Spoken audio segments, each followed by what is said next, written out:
Hello guys, I am Diksha.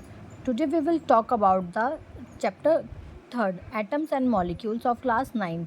First, what is atom? Atom क्या होता है? एक फंडामेंटल यूनिट होती है मैटर की. मैटर क्या होता है? मैटर वो सब्सटेंस होता है, कोई भी सब्सटेंस जो स्पेस को ऑक्यूपाई करे उसको मैटर बोलते हैं. और एटम उसकी फंडामेंटल यूनिट होती है. वी कैन सी अराउंड जो भी चीज़ हम आसपास देखते हैं वो एटम से बनी होती है. It is extremely small, measuring in at least 0.1 to 0.5 nanometer. ये बहुत ही छोटी यूनिट होती है जिसका साइज 0.1 से 0.5 मीटर्स तक नैनोमीटर्स तक होता है. Then law of chemical combination, इसके दो लॉज होते हैं. Law of conservation of mass, according to this law matter can neither be created and nor be destroyed in a chemical reaction. किसी भी केमिकल रिएक्शन में जो मैटर होता है वो ना तो बनता है ना ही डिस्ट्रॉय होता है. Matter of mass of reactant equal to the mass of product. जो रिएक्टेंट का मास होता है वो प्रोडक्ट के मास के इक्वली ही होता है. Second law, law of constant proportion. This law states that a pure chemical compound containing the same element combined together in a fix proportion by mass. ये कहता है कि किसी भी एक प्योर जो केमिकल कंपाउंड होता है उसके अंदर सेम एलिमेंट्स कंबाइन होते हैं, एक फिक्स प्रोपोर्शन में कंबाइंड होते हैं by mass. Example, if we take water from a river और ए ओशन. अगर हम एक वाटर का ग्लास लेते हैं रिवर से और एक लेते हैं ओशन से, दोनों के अंदर ऑक्सीजन और हाइड्रोजन का जो प्रोपोर्शन होता है वो सेम होता है. इसको हम प्रोस्ट लॉ भी कहते हैं और इसको हम लॉ ऑफ डेफिनेट प्रोपोर्शन भी कह सकते हैं. एटम्स जो कि एक स्ट्रक्चरल यूनिट है वो ना तो बनती है ना कभी ब्रोक होती है केमिकल मीन से. किसी भी केमिकल रिएक्शन में एटम्स कभी भी डिस्ट्रॉय नहीं हो सकता. एटॉमिक सिंबल है एक्स, इसको हम एलिमेंट को डिस्टिंग्विश करते हैं. सेकंड, एटॉमिक नंबर को हम ए से डिनोट करते हैं एंड मास नंबर को जेड से. जो एटॉमिक नंबर होता है वो इक्वल टू प्रोटॉन्स होता है. जो मास नंबर होता है वो इक्वल होता है number of protons plus number of neutrons की.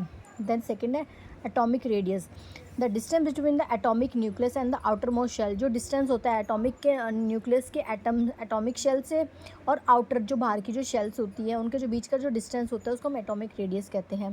The atomic radius can be calculated by measuring the distance between the nuclear of two identical items. दो आइडेंटिकल आइटम्स को अगर हम एक साथ रखें, उन दोनों के बीच का जो न्यूक्लियस होता है उसको अगर हम मेज़र करेंगे और फिर उनका हाफ कर देंगे तो हमें एटॉमिक रेडियस आ जाएगा. Next is Dalton atomic theory.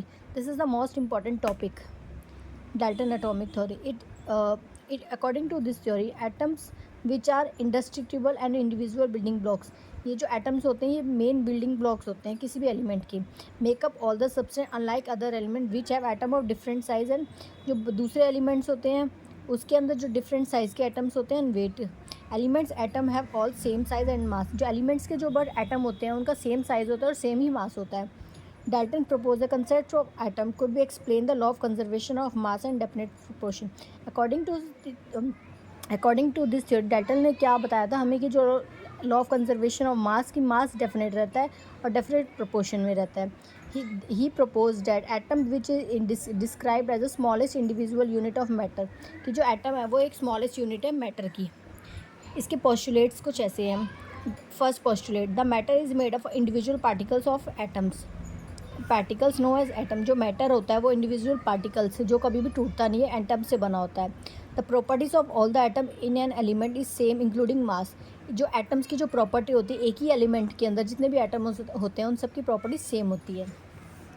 Third, atoms of different elements combined in fix ratio two form compound. अलग अलग एलिमेंट्स के जो एटम होते हैं वो आपस में कंबाइन होते हैं फिक्स रेशियो में और क्या बनाते हैं compound. Atoms can neither be created nor be destroyed. Atoms कभी भी बनता नहीं है और ना ही कभी डिस्ट्रॉय होता है. The relative number and the kinds of atoms are constant in a given compound.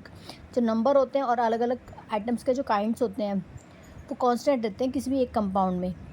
जैसे this is 1 atom 16 units part, this is 2 atoms 2 unit mass, they combine to form 18 units mass.